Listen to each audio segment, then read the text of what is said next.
네, 안녕하세요. 스팀21 윤 대표입니다. 이번 시간에는 10대를 위한 진로 탐색 로드맵에 대해서 얘기를 좀 해보려고 합니다. 학교 생활도 바쁘고, 그 다음에 진로 고민도 많아서 머리가 복잡해질 수도 있는데, 오늘 제가 드리는 내용이, 우리 학생들이 좀 스스로 꿈꾸고 계획하고, 또 진로를 도전하는데 좀 작은 도움이 될 수 있으면 좋겠고요. 제가 늘 말씀드리지만, 이 메타인지가 되게 중요하거든요. 내가 어디까지를 알고 있고 어느 전체 그림 속에서 지금 진행하고 있는지를 알아야 되기 때문에 내가 그냥 막연히 꿈 찾아야지 진로를 찾아야지 이게 아니라 전체 로드맵 속에서 내가 지금 어느 과정 속에 진로를 찾아가고 있는 건지를 아는 게 되게 중요하다라는 말씀을 좀 드리고요. 첫 번째로는 이제 목표 설정이에요. 목표 설정인데 어떻게 목표 설정하냐면 관심사를 탐색을 하는 겁니다. 자신이 좋아하는 활동, 흥미 있는 과목을 중심으로 진로 방향을 설정을 해야 되는데, 예를 들어서 과학에 흥미가 있으면 관련 직업군을 탐색하고 과학과 접목할 수 있는 사회적 문제를 연구할 수 있겠죠. 제가 책에서 소개를 해드렸던 방법은 555의 법칙입니다. 어떤 특정 분야에 관심이 있다면 5명을 만나고 책 5권을 읽고 그다음에 영상 5개를 시청하라는 건데, 예를 들어서 내가 돈에 관심이 있고 경제에 관심이 있다 그러면 경제 관련 서적 5권을 읽습니다. 근데 그냥 어떤 자기계발서 같은 경제서적을 읽는 게 아니라 경제개발서도 읽고 그 돈을 연구한 책도 읽고 진짜 부자에 대한 책도 읽고 그 다음에 재테크에 대한 책도 읽고, 그래서 그 경제와 돈에 관련된 다양한 분야의 책 5권을 읽고요. 그 다음에 내가 롤모델로 삼고 싶고 혹은 인터뷰를 하고 싶은 그 후보군을 5명을 추려서 DM을 보내거나 메일을 보내거나 혹은 인터뷰 요청을 조심스럽게 해서 5명의 전문인을 만나보고, 그 다음에 관련된 영상 5개, 재테크하는 사람 거, 그 다음에 조폐공사 거, 그 다음에 돈에 관련된 경제 유튜브 아니면 경제 다큐, 이런 다양한 분야의 5개를 시청. 그래서 이 555를 하고 나면 머릿속에 지식이 좀 재구성이 돼요. 그러면 내가 이 분야에 대한 대략적인 정리가 되거든요. 그래야 내가 깊게 파고 들어갈 건지 아니면 또 다른 분야로 탐색을 할 건지를 확인을 할 수 있다라는 겁니다. 자, 그 다음에는 진로 검사를 활용하는 방법이 있습니다. 시중에 많죠. MBTI도 있고 홀랜드도 있고 직업적성 검사도 있고 여러 가지 검사류들이 많이 있습니다. 이런 검사류를 활용해서 그 나에 대한 객관적인 지표를 갖고 있는 게 되게 중요해요. 물론 거기에서 뭐라고 해석을 다 해주겠지만, 그거는 이제 그 진단 결과에 의한 해석이기 때문에 참고할 수 있는 지표로 두시고, 이런 진로 검사를 활용해서 나에 대한 객관적인 그 정보들을 정리해 나가는 게 되게 중요하다라는 거고요. 자, 그 다음에는 전문가의 조언을 받는 방법이 있습니다. 저도 컨설팅을 하고 있지만, 되게 훌륭하신 컨설턴트 분들이 많고, 또 이런 것들을 전문적으로 콕 집어서 조언을 드릴 수 있는 사람들이 많이 있죠. 이거의 장점은 하나입니다. 시간을 좀 줄일 수 있다. 내가 비용을 지불하고 시간을 좀 단축시켜서 내가 알지 못했던 그 전문가가 고민해왔던 길에 대한 노하우를 내가 전해드릴 수 있다. 이렇게 해서 요 3가지 방법으로 목표 설정에 도움을 얻을 수가 있습니다. 이렇게 해서 목표 설정을 해야지 그 목표에 맞춰서 전략들이 생기고 내가 어떻게 어떤 방향으로 갈 건지를 알 수가 있다라는 겁니다. 자, 그 다음 따라 나와야 될 방법이 탐구 활동 및 전공 적합성 강화입니다. 우리가 지금 진로 탐색 로드맵을 하고 있잖아요. 그래서 첫 번째는 목표 설정을 했고, 두 번째는 탐구 활동 및 전공 적합성을 강화하는 겁니다. 탐구 주제를 설정을 해야 되는데, 학과와 관련된 주제를 선정해서 심화 탐구를 시작하는 게 좋아요. 예를 들면 내가 그냥 있어 보이는 탐구를 한다고 해서 그게 전공 적합성으로 연결되진 않습니다.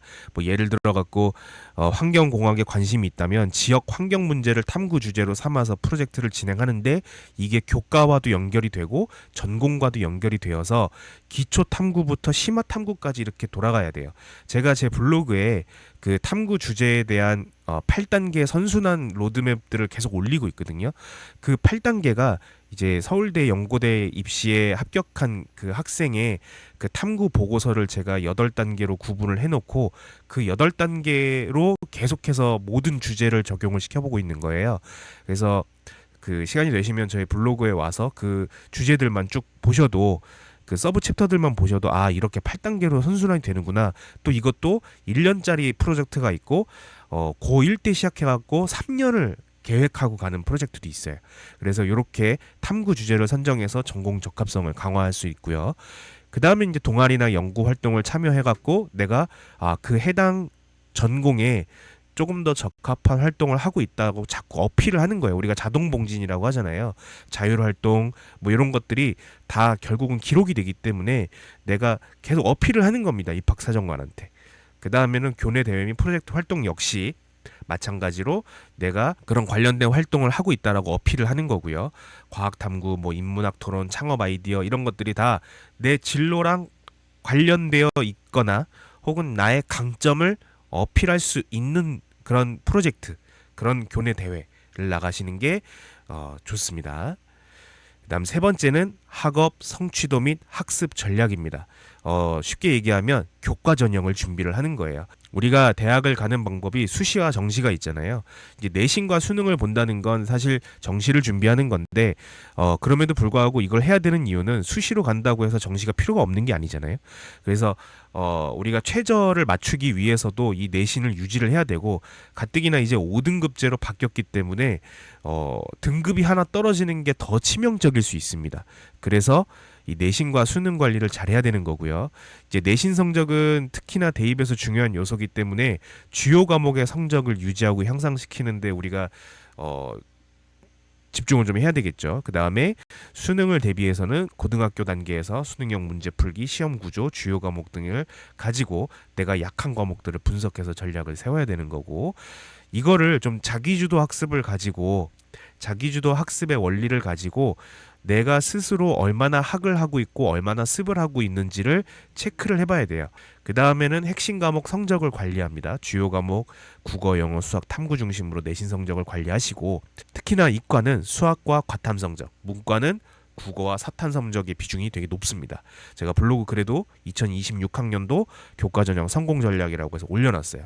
그래서 참고해 보시면 되겠고, 그 다음 네 번째는 비교과 활동의 연계성 확보입니다. 우리가 교과도 되게 중요하지만 비교과도 되게 중요해요. 이게 아까 그 전공 적합성이랑 연결이 되는 건데, 하나는 봉사활동 및 인턴십입니다. 그러니까 이것도 진로와 관련된 봉사활동이나 현장 체험을 통해서 실증적인 경험을 쌓아야 되고요. 그 다음에 진로와 연관된 심화 도서도 읽고 이를 자기 독서록에 기록해서 입학 사정관 전형에 활용할 수 있도록 준비를 하는데, 제가 그 올려드렸던 AI 코드 사용 설명 툴 중에서 노트북 LM이라는 거에 그 전체 전공 추천 도서를 다 싹 입력을 해가지고 제가 이렇게 중학생이 읽을 만한 IT 계열의 도서 그러면 쭉 나와요. 그러니까 이런 식으로 가능하면 추천 도서 위주로 정부나 교육청에서 추천했던 도서 위주로 내가 읽으면서 그걸로 전공 심화까지 갈 수 있다.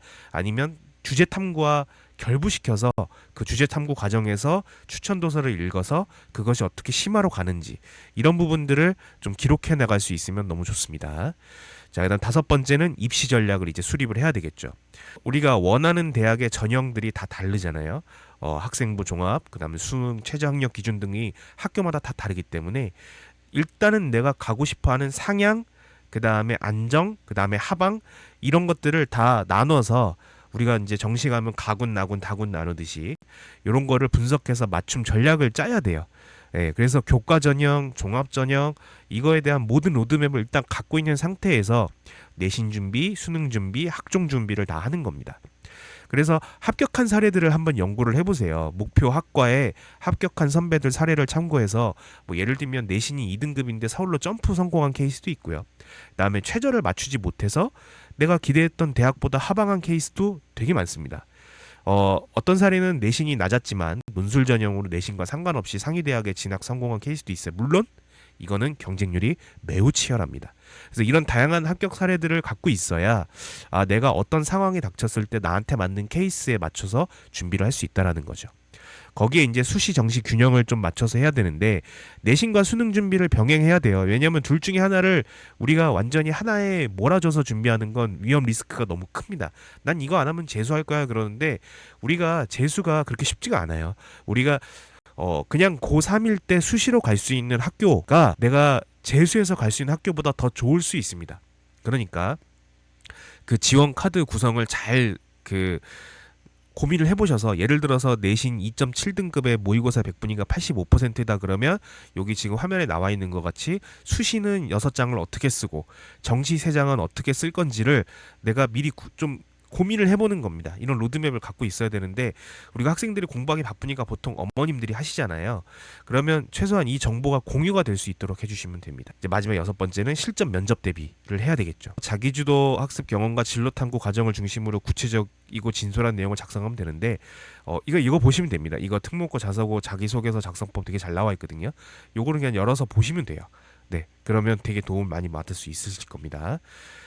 그 다음에는 면접 연습을 해보면 좋은데, 저도 저희 그 체험 활동에서 면접 연습이 들어가는 활동이 있습니다. 취업 포트폴리오 체험이라고, 실제로 아이들이 면접관도 되어보고 면접자도 되어보는 체험인데, 이걸 해보면 좋은 게 예상 질문에 답변을 준비했다 그래도 내가 면접관이 돼보면 조금 질문하는 사람의 의도를 더 이해할 수가 있어요. 그래서 이런 건 그룹 스터디를 하는 게 제일 좋습니다. 그래서 실전처럼 한쪽은 면접관이 되어보고 한쪽은 면접자가 되어봐서 둘이 계속 롤을 바꿔가면서 연습을 해보는 게 좋아요.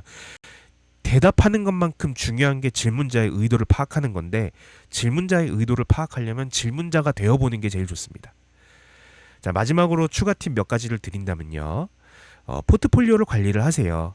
이제 학교 생활부에 기록될 수 있는 모든 활동들이 정리돼서 포트폴리오를 만들어야 되는데, 생기부를 우리가 적는 게 아니잖아요. 생기부를 우리가 적는 게 아니기 때문에 이런 포트폴리오를 아주 정성스럽게 잘 만들어 놓고 아주 예의 있게 우리가 선생님들한테 전달을 해드려야 되잖아요. 제가 이런 활동을 했고 이런 것들을 쌓았고 혹시 제 생기부를 작성할 때 좀 참고가 되셨으면 하는 바람에서 제가 이렇게 정리를 했습니다. 라고 이런 걸 정리해서 포트폴리오로 줘야지, 거의 막판 돼갖고 무슨 자료 제출하듯이 서류로 다다다닥 주면은 그 선생님이 작성해야 될 생기부가 한두 개도 아니고 그렇게 주면 한도 끝도 없죠. 예. 그 다음에는 멘토를 찾아보시는 게 좋아요. 뭐 보통 과외 선생님들이 멘토가 되는 경우도 있고, 아니면 뭐 컨설팅하는 과정에서 만났던 선생님이 멘토가 되는 경우, 아니면 그냥 사회에서 우연히 만났던 사람들이 멘토가 되는 경우 해서 이런 멘토가 있을 때 실질적인 조언을 얻을 수가 있으니까, 요거는 제가 실제로 제가 하고 있는 스티뮬레이션 룸에서 이 친구의 전체적인 학습 스케줄을 제가 이제 보면서 계속 이제 코치를 해주고 있는 그런 내용이고, 이런 멘토를 찾으면 너무 좋습니다. 그래서 제가 다시 처음으로 돌아가면 우리 로드맵을 보면은 첫 번째 목표 설정, 그 다음에 두 번째는 탐구 활동 및 전공 적합성 강화, 세 번째는 학업 성취도 및 학습 전략, 그 다음 네 번째는 비교과 활동의 연계성 확보, 다섯 번째는 입시 전략을 수립해야 되고, 여섯 번째 면접 대비 연습을 하시고요. 그 다음 마지막으로 포트폴리오로 이거를 관리를 하셔라 라는 내용으로 전체 로드맵을 알려드렸고요. 이 전체 로드맵 그림을 가지고 있으시면서 내가 지금 안 되고 있는 게 어디지? 내가 지금 안 된 게 어디지? 다음 단계가 어디지? 이런 것들을 좀 판단하실 수 있는 그런 시간, 그런 영상이 되었으면 좋겠습니다. 감사합니다.